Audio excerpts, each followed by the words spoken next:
Donc aujourd'hui, le message que je voudrais parler, ce matin, on va parler de la guerre des mondes. La guerre des mondes. Vous avez déjà entendu parler du livre La guerre des mondes? Y a-t-il des gens qui ont déjà entendu parler de ça? Oui, OK. La guerre des tucs. La guerre des mondes. Moi, j'ai appris ça à l'école. On avait fait une dissertation à l'école sur un livre qui s'appelait justement La guerre des mondes quand j'étais au secondaire. Puis, ce livre-là, c'était un roman qui a été écrit, c'est un roman de science-fiction qui a été écrit par Orson Welles, H.G. Wells, en 1898, et on avait fait une dissertation sur son livre-là. Et à ce moment-là, en 1898, c'était une des premières œuvres d'imagination, dont le sujet est l'humanité confrontée à une espèce extraterrestre, hostile. On va parler un petit peu de ça. Dans le livre, justement, on ne parlera pas du livre, mais je rajoute simplement pour le livre, pour les intéressés, ceux qui aiment lire. C'est un très bon livre, intéressant. Il ne faut pas que tu le prennes comme au pied de la lettre, ou bien tu le filtres avec le message d'aujourd'hui, bien sûr.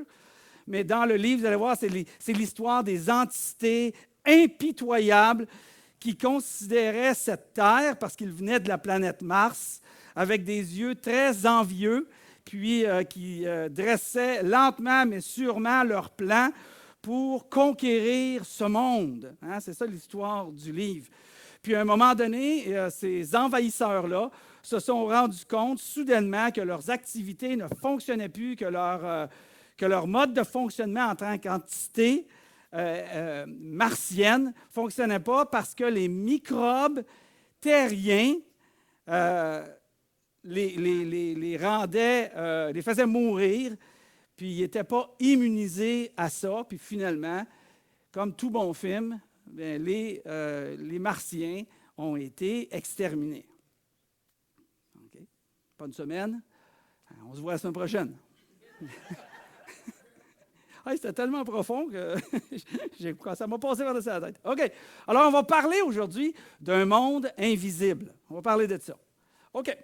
Dans les années 1800, à la fin des années 1800, les médecins et les scientifiques croyaient en un phénomène qui s'appelait génération spontanée. Déjà entendu parler génération spontanée? La génération spontanée, c'était une théorie dans la fin des années 1800. La théorie, on appelait ça la théorie de la génération spontanée.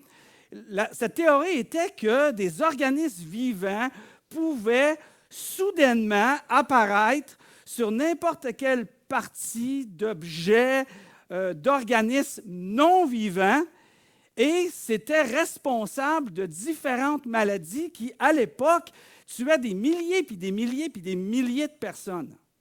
Jusqu'à ce que Louis Pasteur, un chimiste de formation, est arrivé. Vous avez entendu parler de Louis Pasteur. Ça, on a entendu parler de Louis Pasteur. Il est arrivé, et lui, il a dit « Non, c'est pas vrai. C'est une théorie, la génération spontanée. C'est pas vrai, ça. » Il continue en disant qu'il existe à ce moment-là, la fin des années 1800. Là. Pour vous, c'est peut-être comme, ben oui, c'est évident. Mais à ce moment-là, il a affirmé qu'il existait des organismes invisibles qu'on ne peut pas voir, des organismes invisibles, bien vivantes, mais qui sont en réalité, eux, responsables et porteurs de ces maladies-là qui tuent des milliers et des milliers de personnes. Il continue en disant qu'il y a des organismes invisibles, un monde invisible qui influence un monde visible. Et ce monde visible-là a appelé ça un monde visible de germes. Et là, il a sorti, lui, ce qu'on appelait à ce moment-là la théorie du germe, ou le micro-organisme, qui a été nommé à ce moment-là. Puis là, il affirmait que c'était partout, même si on ne pouvait pas les voir. Ce monde, il disait invisible. C'est important qu'on comprenne bien, là. Ce monde invisible que Louis Pasteur affirmait a le potentiel de détruire les vies, les familles, les communautés. Quand que Louis Pasteur est arrivé avec ses ces affirmations-là, la communauté médicale a complètement changé leur manière de fonctionner par rapport à la maladie et aux malades. Alors, ils ont commencé à se laver les mains, ils ont commencé à laver les ustensiles d'opération, exemple. Ils ont commencé, à certains moments donnés, pour certains besoins, à faire une quarantaine pour se séparer. Ils ont commencé à vérifier de toutes sortes de manières la transmission qui aurait pu se faire. Parce qu'ils ont compris, selon Louis Pasteur, que ces germes-là peuvent se véhiculer dans l'eau, en les touchant, dans l'air. Mais, beaucoup de personnes ne crurent pas à ce phénomène à la fin des années 1800. Le monde disait, vous n'allez pas nous faire croire qu'il y a quelque chose d'invisible. Vous n'allez pas nous faire croire qu'il y a quelque chose d'invisible.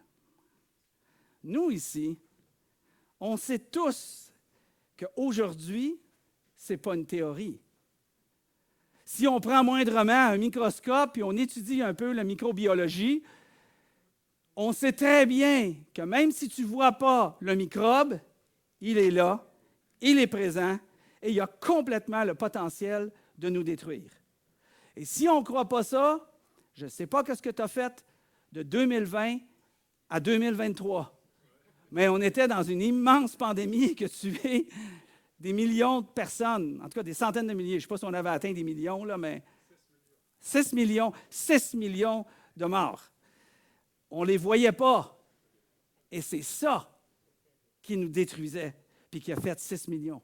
Surtout au début, parce qu'on ne les voyait pas.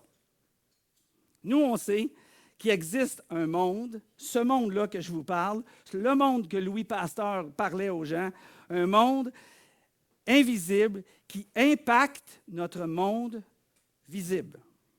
On sait aujourd'hui que le monde invisible ne demeure pas invisible lorsqu'il va être exposé à un certain produit, à un certain environnement, et là, ces microbes-là prolifient, et ce qui est invisible devient visible.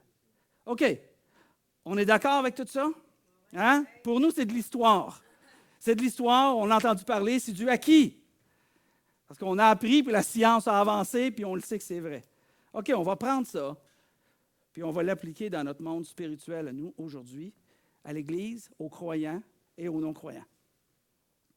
L'apôtre Paul, dans la lettre aux Éphésiens, par la révélation et les révélations qu'il a reçues directement de Jésus, et par l'inspiration du Saint-Esprit lorsqu'ils écrivaient la lettre, il a écrit sa lettre aux Éphésiens. Éphésiens, c'était une église qui existait en Turquie aujourd'hui, au sud-ouest de la Turquie, qui aujourd'hui, c'est juste des fouilles archéologiques que tu pourrais avoir.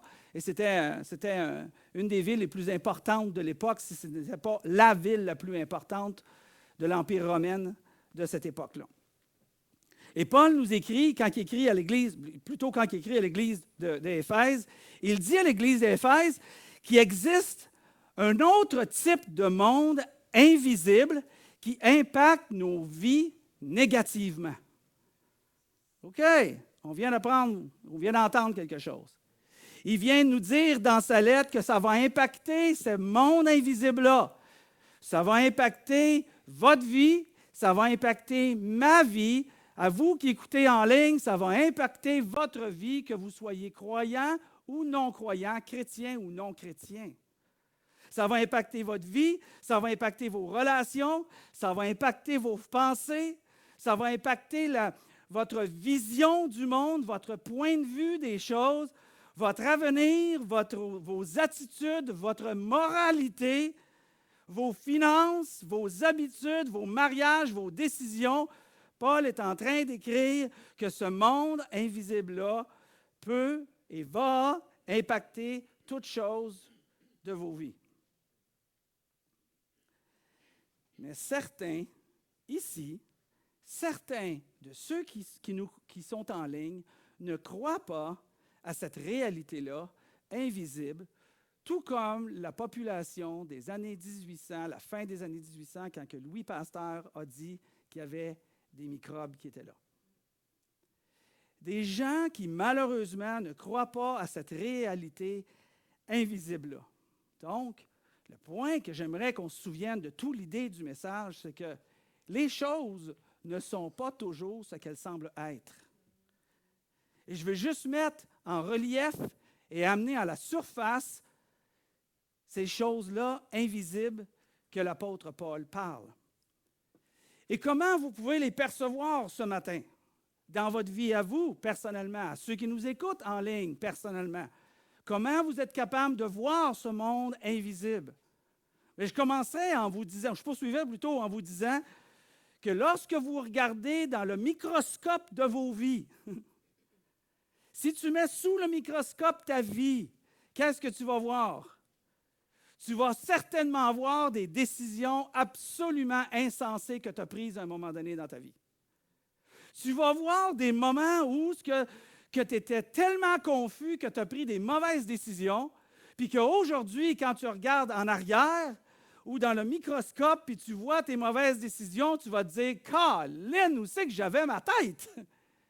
Comment ça se fait que j'ai été aussi confus? Pourquoi que j'ai fait une dépense aussi folle? Comment ça se fait que j'ai commencé avec un passe-temps qui était agréable, puis c'est devenu une habitude qui est absolument malsaine? Comment ça se fait que je ne l'ai pas vu venir? » Et je pourrais continuer de différentes situations qu'on dit tous régulièrement. Croyants ou pas croyants. Avant d'aller voir la réponse de ce que Paul nous enseigne, il nous montre, et le pourquoi, et l'essentiel de voir ce monde invisible-là et comment se combattre dans ce monde invisible-là, j'aimerais que vous sachiez aussi que ça vient de Jésus aussi. Que Paul a repris ce que Jésus a enseigné et vécu. Et ce que Luc a écrit, et ce que les témoins oculaires ont écrit dans des documents qui nous sont remis aujourd'hui dans un livre qu'on appelle la Bible. Jésus, à un moment donné, il expliquait aux Juifs qu'il suivait, les leaders juifs, les chefs juifs, les prêtres, si vous voulez, qu'il suivait, que s'ils restaient attachés à la parole que Jésus leur annonçait, ils connaîtraient la vérité et ils seraient des gens libres. Les Juifs qui étaient là, les chefs juifs, toujours les mêmes, là, quand je parle des Juifs, je fais référence à ce moment ici, les leaders, les prêtres qui étaient là, les responsables, ont répondu à Jésus en disant « On est libre, on est complètement libre. » Je ne vois pas pourquoi Jésus, tu nous dis qu'on n'est pas libre. Et Jésus reprend en disant « Vous n'êtes pas libre, au contraire, vous êtes esclaves. » Vous êtes esclaves de quoi? Vous êtes esclaves de vos fautes. Et Jésus a utilisé un terme très religieux. Il a dit, vous êtes esclaves de votre péché. Et parce que vous êtes esclaves de ça, vous ne recevez pas mes instructions. La preuve, Jésus dit, vous essayez de me faire mourir. Donc, vous êtes esclaves. Et si vous êtes esclaves, bien, vous n'êtes pas libre. Puis si vous n'êtes pas libre, vous ne faites pas partie de ma famille. Pourquoi vous ne faites pas partie de ma famille? Parce que l'esclave ne fait pas partie, Jésus dit, de la famille. L'esclave, quand il est dans une famille, il sert la famille, mais il ne fait pas partie de la famille. Et là, Jésus renforce l'idée et il dit, moi, je parle de ce que j'ai vu chez mon Père, faisant référence à Dieu le Père. Quant à vous, et il parle aux chefs religieux de l'époque, quant à vous, vous faites ce que vous avez appris de votre Père. Puis il n'était pas en train de dire « votre Père qui est aux cieux ». Non, il n'était pas en train de parler de ça, là. Il dit « vous faites ce que vous avez appris, comme Jésus fait de ce qu'il a vu de chez son Père, mais vous n'avez pas le même Père. » Là-dessus, les Juifs ont répondu en disant « ouais, mais on a pour père Abraham », hein, faisant référence que si on a Abraham, on est dans la bonne traque, on est sur le bon chemin. Et Jésus leur répond, « Pourquoi? Pourquoi ne comprenez-vous pas ce que je dis? » Pourquoi vous ne comprenez pas ce que je dis? Jésus continue en disant, « Parce que vous êtes incapables de recevoir mes paroles. » Et pourquoi que Jésus dit ça? Pourquoi vous êtes incapables de recevoir mes paroles? Pourquoi vous êtes incapables de recevoir Jésus comme le Fils de Dieu? Pourquoi vous ne voulez pas croire? Pourquoi vous ne voulez pas suivre? Pourquoi vous vous opposez? Pourquoi vous voulez me faire tuer? Parce que vous n'avez pas le même Père que moi. Et là, Jésus laisse tomber, tant qu'à rester dans le thème de la guerre, laisse tomber une bombe. Et il fait éclater ça. Et il dit, vous avez, votre père, c'est le diable. Wouh! Dis ça à quelqu'un que tu essaies d'amener au Seigneur, toi. Vous avez, votre père, c'est le diable, et vous voulez vous conformer à ses désirs. Oh, attends un peu, là. On parle-tu d'une métaphore? Vous voulez vous conformer à ses désirs. Depuis le commencement, c'est un meurtrier. Regardez qu'est-ce qui inspire, là où il dirige. Les pourquoi, des fois. Comment ça fait que j'ai fait ça? Comment ça fait que j'ai agi de même? Comment ça fait que j'avais la tête? Depuis le commencement, c'est un meurtrier. Il ne se tient pas dans la vérité parce qu'il n'a pas de vérité en lui. Lorsqu'il ment, il parle de son propre fond, de son propre chef, de ses propres intentions et intérêts. Il est lui et lui et lui. Puisqu'il est menteur, lui, le père du mensonge. Le diable, ici, partez pas, là. Partez pas, restez ici. Ceux qui sont en ligne, lâchez pas. Mettez ça sur pause, va te chercher un café, tu reviendras, mais partez pas. OK? Faites pas comme les gens de Louis Pasteur du début, là, qui ne croyaient pas à l'invisible. Le diable n'est pas une métaphore. C'est une entité bien distincte, bien claire, bien vivante. C'est la guerre des mondes. Jésus connaissait très bien le diable. Vous vous souvenez que Jésus avait commencé son service pendant 3 ans et demi, par une tentation du diable dans le désert pendant qu'il était en jeûne. Et là, le diable lui avait montré toutes les richesses de la terre, puis il avait offert ça à Jésus. Puis il y avait eu deux autres tentations qui avaient été offertes par le diable. Jésus savait c'est qui. Qui est le diable?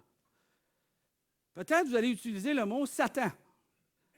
Satan, c'est la version grecque du mot diable. Satan, utilisé en hébreu, diable, utilisé parmi les Grecs, qui vient du mot diabolos. Dans les deux cas, que ce soit que tu utilises Satan ou diable, c'est la même personne. Dans les deux cas, ce que ça veut dire, la définition du mot, où on aurait pu simplement faire une traduction différente du mot, puis on aurait utilisé le mot accusateur. C'est celui qui accuse. Mais dans son accusation, il va utiliser un outil pour rentrer dans nos têtes, puis dans nos cœurs, puis dans les vies même de ceux qui particulièrement ne connaissent pas Jésus-Christ. Il va utiliser un outil très fort et très puissant. Il va utiliser la tromperie. Il va utiliser la tromperie. Il va te tromper. Premièrement, il va essayer de te faire croire qu'il n'existe pas. S'il a gagné ça, ben, tu ne seras pas prête, tu vas être désarmé, puis tu ne comprendras pas. Puis si tu ne connais pas Jésus dans ta vie, tu ne te poseras pas la question qui existe, tu ne seras pas prudent, tu ne seras pas vigilant, tu n'essaieras pas de le voir. Tu vas dire que c'est ton imagination. Parce qu'il va utiliser la tromperie. Il va s'arranger de produire la confusion dans ta pensée de façon que tu te mélanges avec la vérité versus le mensonge. Et là, 30 ans plus tard, 25 ans plus tard, l'apôtre Paul écrit à l'église de Éphèse, reprenant les enseignements puis l'expérience que Jésus a vécue, de ce monde invisible-là que Jésus a exprimé puis qui a manifesté de manière évidente et claire. Par révélation de Jésus, Paul a écrit, par inspiration, Paul a écrit à l'église de Éphèse, comme il écrit à ceux qui sont dans l'église aujourd'hui, que cette guerre spirituelle-là est bien présente, mais on va gagner. Ah, oui. Paul écrit, il dit, on a le moyen de gagner. Je vais vous donner les moyens de gagner. Alors, Paul écrit sa lettre. Puis Paul devait être complètement tout enthousiaste quand il écrivait ça. Il était en prison, vous vous souvenez? Il était en prison à Rome pendant qu'il écrivait la lettre aux Éphésiens, entre autres. Il a écrit 3 lettres. Vous vous souvenez, le premier message, il expliquait les lettres qu'il a écrites. Et là, Paul écrit à l'Église pour révéler justement ce monde invisible-là. Puis il leur dit, pour conclure, alors ça conclut bien vraiment notre série de messages, parce que c'est à la fin du chapitre 6, qui est le dernier chapitre du livre de Éphésiens, les derniers versets, où Paul fait une description de ce monde invisible-là et comment le combattre. Alors il dit, pour conclure, il dit, puisez votre force dans le Seigneur et dans sa grande puissance. Paul est en train de dire ici, voici comment combattre. Vous n'êtes pas désarmés. Et il dit ici à ceux qui croient, qui suivent Jésus-Christ, il dit, vous n'êtes pas désarmés. Il y a une guerre qui se déroule entre le monde visible et invisible. Puis il veut qu'aujourd'hui, on comprenne cette réalité-là. Il ne faut pas que tu partes en pensant, en te laissant séduire ou tromper que ça n'existe pas. Puis je vais vous dire comment que tu peux ne pas partir avec cette pensée-là. Parce que Paul nous l'a dit comment faire pour se auto-protéger. OK? Alors il dit, dans ce verset-là qu'on vient de lire, il dit, votre puissance de frappe ne se retrouve pas en vous, mais en Jésus. Si tu raisonnes que ça ne se peut pas, Satan, ça n'existe pas, diable, ça n'existe pas, ça c'est des fables, ben non, ils nous ont fait ça, peur dans les films, là tu ne t'appuies pas sur Jésus, là, avec ce raisonnement-là. Tu ne t'appuies pas de ce que Jésus nous a enseigné, de ce que Paul nous a enseigné, puis les révélations que Paul a eues, parce que Jésus lui a apparu hors ce corps, dans ce corps, hors de ce corps. Paul dit, je ne sais pas. Mais tout ce que je sais, c'est que j'ai entendu, puis j'ai vu, puis j'ai entendu des choses absolument extraordinaires que Paul nous a écrites. Quoi? Répète ça. Pas trop vite. Puis on l'a aujourd'hui. Parce qu'il ne veut pas que tu restes dans la tromperie, puis il ne veut pas que tu penses que les microbes spirituels n'existent pas. Ou le microbe spirituel n'existe pas. Alors, il y a une puissance de frappe qu'on a. Et cette puissance qu'il mentionne ici, c'est ta force est dans le Seigneur et dans sa puissance. C'est là que tu retrouves ta force. Comment? Là, tu vas dire, comment je fais? Comment je fais pour rechercher ça? Le verset suivant, Paul, il dit, revêtez-vous de l'armure de Dieu. Ah! OK!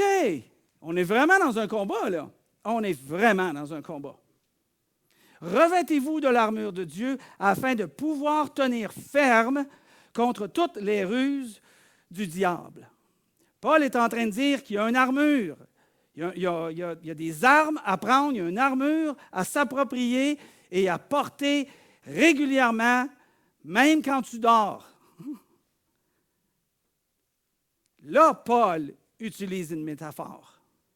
Là, Paul va faire une métaphore de l'armure. Peut-être que je me disais que Paul est en prison, il était gardé, il y avait une place qui était libre quand même de recevoir des gens à ce moment-là, mais probablement qu'il y avait des gardes, puis peut-être que les gardes, probablement, romains, il était à Rome, avaient toute cette armure-là devant lui.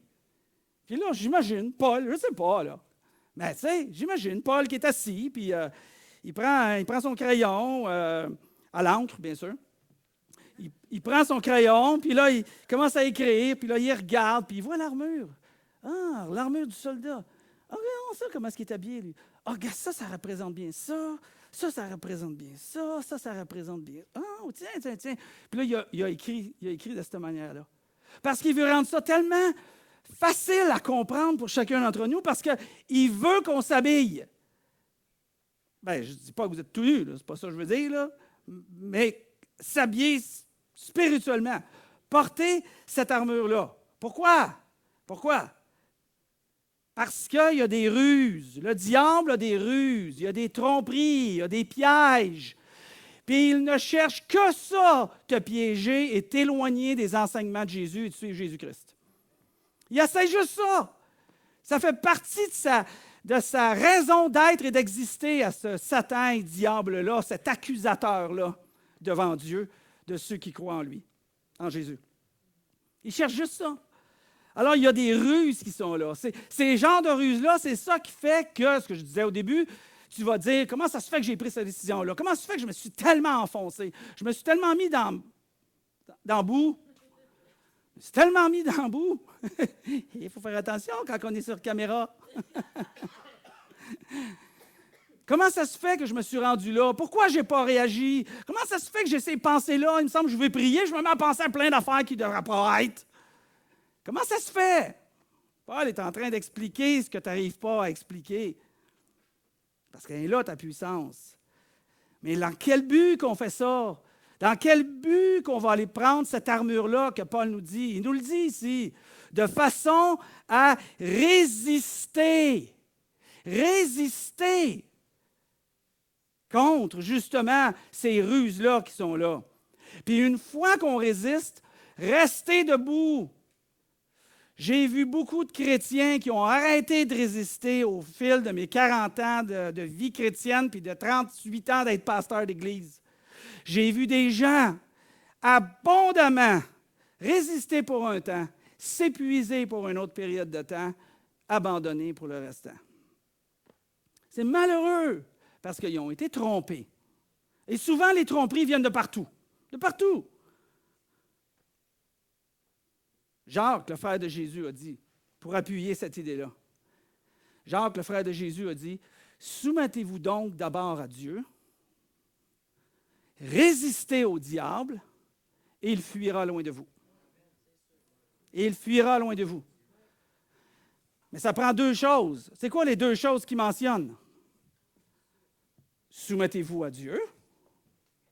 Donc, on va prendre les armes spirituelles qu'on va parler dans une seconde, pour les quelques minutes qui restent. On va prendre ces armes-là. On va résister parce qu'on va utiliser ces armes-là. Puis lui, il va aller se faire perdre. Il va fuir loin de toi. Et tu vas être encore là à servir Dieu avec la passion que tu as aujourd'hui, avec l'intérêt que tu as aujourd'hui, avec l'engagement que tu as aujourd'hui. Tu vas être encore là dans 40 ans. Même si tu as 80 ans aujourd'hui. Bon, OK, j'ai de l'espérance sur la longévité de la vie. Paul continue maintenant avec les armes. On veut savoir les armes. Comment on va faire? Ah, il dit, car nous n'avons pas à lutter, premièrement, il met ça bien, bien clair, là, parce qu'il sait comment on est comme chrétien. Nous n'avons pas à lutter contre des êtres de chair et de sang. Fait que là, prends pas ça en disant, « Ha ha! Moi, j'ai de la misère avec un gars ou une fille, ou bien mon gars à job, ou bien mon chum, ou mon mari, ou ma femme, mes enfants, ou le prof d'école, ou bien... Tu vas voir, m'arriver avec mon épée, tu vois, on va en parler dans une seconde. Non. L'objectif n'est pas de lutter contre la chair et le sang. En d'autres mots, il est en train de dire que tous nos combats ne sont pas juste par rapport à des êtres humains et ne sont pas juste humains. Alors, il fait juste mettre encore une fois l'importance que notre combat est spirituel. Et il dit dans ça, il dit, on a à combattre contre les puissances, contre les autorités, contre les pouvoirs de ce monde des ténèbres, donc un monde qui n'a pas Jésus, et comme les esprits du mal dans le monde céleste. Vous savez, le premier message, on avait parlé du monde céleste. Dans le monde céleste, il y avait les bénédictions de Dieu, les biens de Dieu, mais il y a aussi un combat qui se passe là. C'est les lieux célestes, c'est l'aspect spirituel de l'affaire. Alors, Paul est en train de dire ici, il semble avoir, ce que moi je comprends, peut-être tu peux comprendre différemment, puis c'est bien correct que tu penses différemment. Tu sais. Mais moi, j'avais comme l'impression qu'il y avait un genre de hiérarchie ici. Là. Hiérarchie parce qu'il parle que cette guerre est contre les puissances, les autorités, le pouvoir et les esprits malins. Fait que quand je regardais ça, je me dis, il y a une hiérarchie là-dedans. Il y a la puissance, ce serait peut-être les généraux, hein, si je compare avec une guerre. Les généraux qui s'occupent de ceux qui, dans les mauvais esprits, qui possèdent les gens. Vous avez déjà entendu ça ou vu ça, des gens qui sont possédés? Oui, j'ai vu ça. Jésus l'a expérimenté. Jésus a chassé bien des démons. Tu sais? Ma femme travaille avec moi, elle va y arriver, là. Je vais devenir un bon gars. Là, elle ne dit pas que j'ai des démons, mais hein, elle dit, tu sais, pas en tout.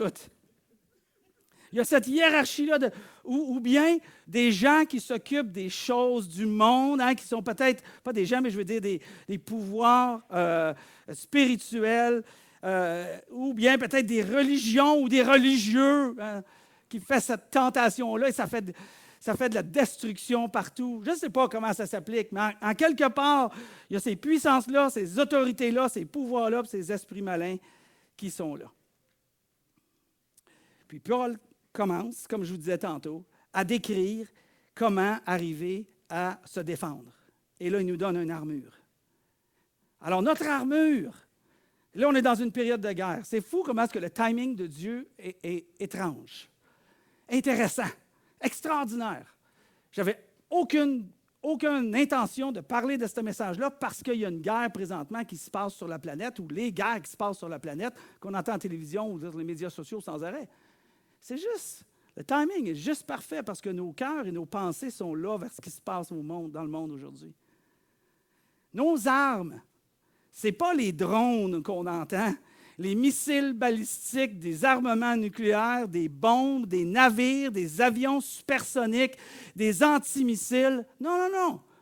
Nos armes sont beaucoup plus puissantes et beaucoup plus efficaces que ces choses-là. Fait que si on pense qu'on n'a rien pour se défendre, on a vraiment ce qu'il faut pour se défendre. Et Paul énumère 6 armes spirituelles offensives et défensives dans le livre d'Éphésiens, 6e chapitre, 14 à 17. Je vous encourage à aller le lire parce que je ne resterai pas longtemps là-dessus pour préserver le temps, quelques minutes qui me restent. Mais il parle d'avoir cette armure-là comme étant la ceinture de vérité. Hein? Il prend une des métaphores, une des pièces de l'armure d'un soldat et il l'applique spirituellement, puis il dit, la ceinture de vérité, je veux que tu la portes. Je veux que tu t'entoures de ce qui est vrai. Qu'est-ce qui est vrai? Qui est vrai, je dirais? Hein? Jésus est la vérité. C'est ça que tu dois t'entourer toute ta vie. Parce que de ça va tenir tes culottes. OK, je pense que tu n'as pas compris. Il dit après ça, il dit, prends l'armure puis prends le plastron de la justice pour protéger ton cœur et tes émotions de façon à ce que tu ne te laisses pas troubler, tenter, tromper. Mais prends ce que Jésus nous enseigne. Protège ton cœur. Laisse pas les situations de la vie t'énerver, te mettre à terre, te décourager, puis penser que Dieu ne t'aime pas parce qu'il permet que tu fasses parce que tu as eu un accident d'auto. Protège ton cœur et tes émotions. Il dit, mets tes chaussures, les chaussures de la paix ou les bottes de la paix. Reste debout sur une bonne fondation. Et cette fondation-là, c'est la fondation de l'Évangile, de la bonne nouvelle de Jésus, qu'on partage aux gens de façon à ce qu'il y ait une réconciliation entre ceux qui ne connaissent pas Christ et ceux qui et de Christ lui-même, et qu'il y ait cette réconciliation-là au travers de la bonne nouvelle de l'Évangile, que Jésus-Christ est mort, enterré, ressuscité et a été élevé à la droite de son Père le 3e jour, de façon à laver les péchés de ceux qui croient en lui par la foi, qu'ils confessent de leur cœur et de leur bouche. Ça, c'est le message qu'on doit apporter. Ça, c'est la fondation dans laquelle il veut qu'on reste carrément attaché. On a des petites cartes en arrière, ça s'appelle « Vous êtes invités ». pars avec des petites cartes cette semaine, puis distribue-les. On a 2 événements qui sont merveilleux pour inviter les gens. Le 22 pour le 5e anniversaire et le 5 avril pour Pâques, inviter les gens pour l'occasion. Il dit, porte le bouclier de la foi. Pourquoi? Pour empêcher les flammes, les flèches qui sont allumées de feu, de te perforer, de doute et de t'atteindre. Mets ce bouclier de foi pour te protéger. Il dit, mets le casque de la délivrance ou du salut. Garde tes pensées en Jésus-Christ avec l'espoir qui s'accompagne de garder ses pensées continuellement comme Jésus-Christ, le centre de notre vie, la priorité de notre vie. Et l'épée de l'Esprit. L'épée de l'Esprit, c'est l'utilisation de la parole de Dieu sous toutes ses formes. Ah ben, je lis la Bible, bien sûr la Bible est là, mais c'est sous toutes ses formes la parole de Dieu. Quand un frère, une sœur, une croyante qui te partage les vérités qui viennent de Dieu, c'est la parole de Dieu aussi. Quand tu lis quelque chose que Jésus a mentionné, mais il y a dans le journal, c'est aussi la parole de Dieu. Quand tu pries que Dieu parle et ramène les pensées qui sont écrites dans le livre ou dans les lettres qui ont été écrites, c'est aussi la parole de Dieu. C'est drôle que mon frère est là ici ce matin parce que j'avais, dans mon message, j'avais cette idée-là de vous partager juste en 1 minute parce qu'il me reste vraiment juste 1 minute. Même j'ai dépassé de 3 minutes. Il dit « ouais ». J'étais tout nouveau chrétien. J'habitais à Laval. Puis j'avais 19 ans. J'avais 19 ans à ce moment-là. Puis on venait de découvrir la foi, on venait de découvrir Jésus. Nous autres, on était des fanatiques, mon frère et moi, on était des fous de Dieu, fous de Jésus. On l'est encore de toute manière. Puis à ce moment-là, il fallait voyager sur le pouce. On partait sur le pouce pour se rendre au nord, proche de comment ça s'appelait? Saint-Damien, un village là, qui avait une petite église à ce moment-là. Mais là, j'étais à Laval. Fait qu'à un moment donné, j'ai reçu un dépliant. Puis dans le dépliant, c'était écrit « Petite église nouvelle, telle place qui était à un coin de rue de chez nous. » Fait que moi, j'ai dit « Hey, on va aller là, on va aller là. » Je dis à mon frère Marc « Hey, on va aller là, on va aller là, on va aller là. » Fait que là, on arrive là-bas, puis là, on entend, puis on voit, puis ça nous satisfaisait pas. On était jeunes, on ne comprenait pas, mais c'était différent de ce qu'on avait entendu pas loin là, de Saint-Damien. Fait qu'on s'est dit que les autres, c'est pas correct. Là. Ça a été notre conclusion. Bon, probablement qu'on était dans l'erreur, mais ça a été notre conclusion. Puis le pasteur ou un des membres ou un des leaders de l'Église est arrivé, puis il avait dit « Ah, bien là, il dit, ça, il faut faire ça de même. Ton Église qui fait ça, c'est pas correct, ça, c'est pas correct, ça, c'est pas correct. » Je m'en souviens encore que là, mon frère, il avait dit « Ouais, mais dis-moi, il dit, je pense pas que c'est vrai. » Ce que vous dites. Puis là, mon frère, il avait dit, parce que moi, j'ai la Bible. Et c'est pas ça qui est écrit dans la Bible, parce que ça, c'est l'épée de l'Esprit. C'est la parole de Dieu, puis je vais m'en servir. Mais vu qu'il était plus vieux que moi, il a trouvé le Seigneur avant moi, de 2 mois avant moi. J'ai dit, ben écoute, si mon frère l'a dit, ça doit être vrai.